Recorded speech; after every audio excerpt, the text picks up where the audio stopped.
একটা এর একটাও হয়তো ঠিক না, কিন্তু প্রফেসর আসিফ নজরুল, আমি যদি আপনাকে প্রশ্ন করি, আপনি যেহেতু শিক্ষক মানুষ, আপনার এই 10 মাসের এই উপদেষ্টা জীবনে আপনি যা করেছেন, তাতে কি আপনি আপনাকে পাস মার্ক দিবেন, এভারেজ মার্ক দিবেন, এভাবে এভারেজ গ্রেড দিবেন, কি দিবেন? আমি কোনো মার্কস দিব না, আপনারা মার্কস দিবেন। আমি যখন চলে যাব আমি কি কি করেছি সব বলবো। আপনারা যারা এই আমি শুধু চেষ্টাটার ক্ষেত্রে মানে আপনি আপনার যে এফোর্টটা দিয়েছেন সেটার ক্ষেত্রে কি আপনি মানে সন্তুষ্ট, যে মানে মানে বা এরকম কি যে আপনি তার চেয়ে বেশি দিতে পারতেন, এরকম কি? আপনি যদি ফিজিক্যাল পরিশ্রমের কথা বলেন, আমার পক্ষে এভারেজ 12 ঘন্টার বেশি কাজ করা সম্ভব না। আমি কোনো সময় 14-16 ঘন্টাও কাজ করেছি, সুতরাং এক বিন্দু বেশি সময় দিতে পারতাম না। আর আপনি যদি বলেন আমি আরো বুদ্ধিমত্তার সাথে কোনো কাজ করতে পারতাম নাকি, সেটা তো ভাই আমি বলতে পারবো না।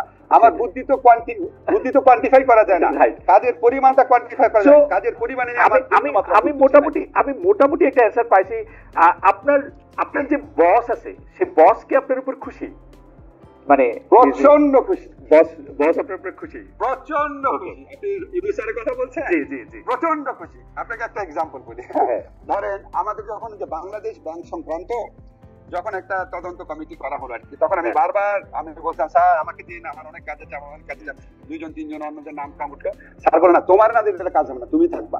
এরকম অনেক কিছু আমাকে দিয়ে দেন। তুমি যদি অনেক খুশি না থাকেন, এটা আরেকটা তৃপ্তি। ওকে, প্রচন্ড খুশি। ওকে, এই প্রশ্নটা শুধু ডক্টর আসিফ নজরুলকে চেয়ারে থাকা অবস্থায় করা যায়, আপনি কি বসের উপরে খুশি? মানে প্রফেসর ইউনূসের কার্যক্রমে কি আপনি খুশি? অধিকাংশ ক্ষেত্রে খুশি, কিছু ক্ষেত্রে আমি বুঝতে পারি না, কিছু ক্ষেত্রে খুব অল্প, কিছু ক্ষেত্রে আমি বুঝতে পারি না, খুব অল্প। আমি আপনাকে প্রশ্নটা করে রাখি, উত্তর দেওয়া হবে আপনার ইচ্ছা। আমরা যে অনেকগুলি জিনিস দেখি যেটা আমার কাছে সরাসরি কনফ্লিক্ট অফ ইন্টারেস্ট মনে হয়। মানে উনি একটা ছবি দেন কি গ্রামীণ সমাধান, কি জানি একটা ওই পে মানে টাকা পাঠাবে বিকাশ নগদের মতো একটা জিনিস। উনি একটা গ্রামীণ ইউনিভার্সিটি করেন, উনি করের টাকা মওকুফ করেন, উনি হচ্ছে নোবেল প্রাইজ সহ আরো এরকম প্রাইজ সাইজের কর টাকা মওকুফ। এগুলি এই মানে প্রফেসর আসিফ নজরুল, আপনারা থাকতে এই কনফ্লিক্ট অফ ইন্টারেস্ট নিয়ে বলার তারে কেউ নাই। Is it possible?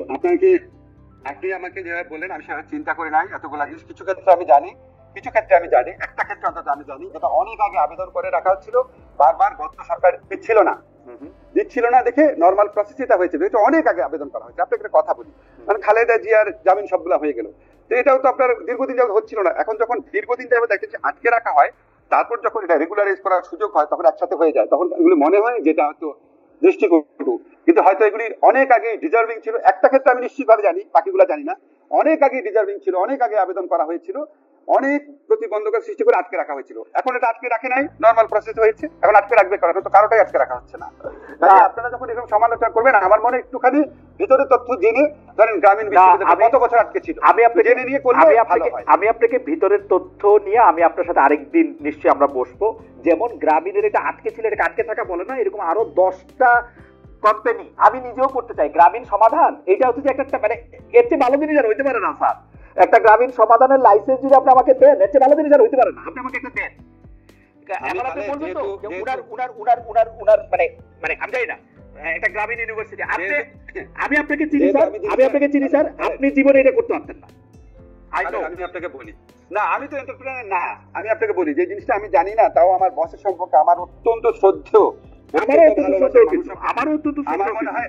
আমাকে উনি ভালোবাসেন, কিন্তু মানে প্রফেসর আসিফ নজরুল আপনি জানেন আমাকে উনি ভালোবাসেন, কিন্তু মানে আমিও ওনাকে অনেক চেষ্টা করি। আমি যেহেতু জিনিসগুলো বেশি জানি না, কাজে আপনি এটা আমাকে জিজ্ঞেস করা অনুচিত হবে। আপনি যদি আমাকে বলেন যে ইউনূস স্যারের ব্যাপারে নিয়ে আপনাদের প্রশ্ন করবেন, স্যারের অনুমতি নিয়ে, স্যার যদি আমাকে অনুমতি নেয়, আমি আর একটা প্রোগ্রাম আরেকটা কথা আপনাকে বলি।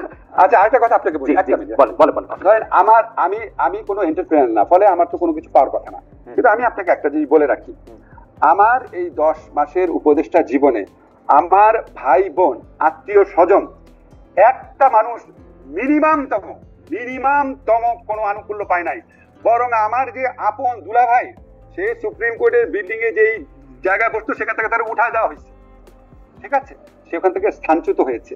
এবং আমি মানে আপনাকে কি বলবো আর কি, এটা হচ্ছে আমার প্রিন্সিপাল। এখন আমি তো আর এন্টারপ্রেনার না, এন্টারপ্রেনার যদি হইতাম, ধরেন আমি যদি একটা খুব জনকল্যাণমূলক একটা প্রজেক্ট থাকতো, আমি হয়তো চেষ্টা করতাম জনকল্যাণমূলক প্রজেক্ট, আমার নিজস্ব স্বার্থ নাই সেটাকে দেখার জন্য, কিন্তু আমার তো সেটা নাই, ফলে আমি বলতে পারছি না। কিন্তু ব্যক্তিগতভাবে আপনাকে বলতে পারি, আমার মিনিমামতম মিনিমাম তম আত্মীয় স্বজন বন্ধু বান্ধব কুমিল্লা বাড়ি আমার লালবাগের বাড়ি ঢাকা ইউনিভার্সিটি কোনো ক্ষেত্রে আমার কোন রকম স্বজন প্রীতি আমি করি আরেকটু বলি আমার জানা মতে যেসব উপদেষ্টা আমার সাথে ঘনিষ্ঠ যারা ঘনিষ্ঠ আমার জানা মতে তারা কেউ করে নাই আমার জানা মতে। আচ্ছা আচ্ছা, স্বজনপ্রীতি আপনি কিরকম বলবেন? মানে ধরেন ভাইয়ের ছেলেকে প্রেস উইং এ নিয়োগ দেওয়া কি স্বজনপ্রীতি? ওয়েল যদি সেটা আপনার যোগ্য হয় এটা অন্য বিবেচনা থাকতে পারে। আপনি তো স্বজনপ্রীতি ডেফিনিশন প্রীতি সব জায়গাতে একরকম হয় না। আপনি যে কোনো জিনিসের সংজ্ঞা সবার কাছে একরকম হয় না। এখন যদি কারো কাছে মনে হয় যে না সে ডিজার্ভিং এবং সে প্রপার প্রসেসের মধ্যে দিয়ে আসছে হতে পারে, আবার কারো কাছে মনে হতে পারে না ডিজার্ভিং হলেও প্রপার প্রসেসের মধ্যে হলেও আমি দিব না। কেউ কেউ হয়তো সমালোচনার ভয় করে, কেউ কেউ যদি মনে করে যে আমি যেহেতু ভালো কাজ করছি আমি সমালোচনাকে কেয়ার করবো না, থাকতে পারে মানসিকতা। যথেষ্ট প্রশ্ন হয়েছে খালেদ। আচ্ছা ঠিক আছে, আমি আসলে এই প্রশ্নটা মানে আমি জানি যে আপনাকে করা, বাট ঘটনা হচ্ছে যে আমরা তো আসলে একটা অন্যরকম বাংলাদেশের একটা স্বপ্ন আপনারাই আমাদেরকে দেখাইছিলেন, মানে প্রফেসর আসিফ নজরুলের জন্য, প্রফেসর ডক্টর মোহাম্মদ ইউনূসের জন্য আমরা একটা অন্যরকম বাংলাদেশের স্বপ্ন দেখছিলাম। যেই স্বপ্নটা বাস্তবায়ন করতে আমাদের সাহায্য করছে হচ্ছে আমাদের ছাত্ররা, আমাদের বাচ্চারা।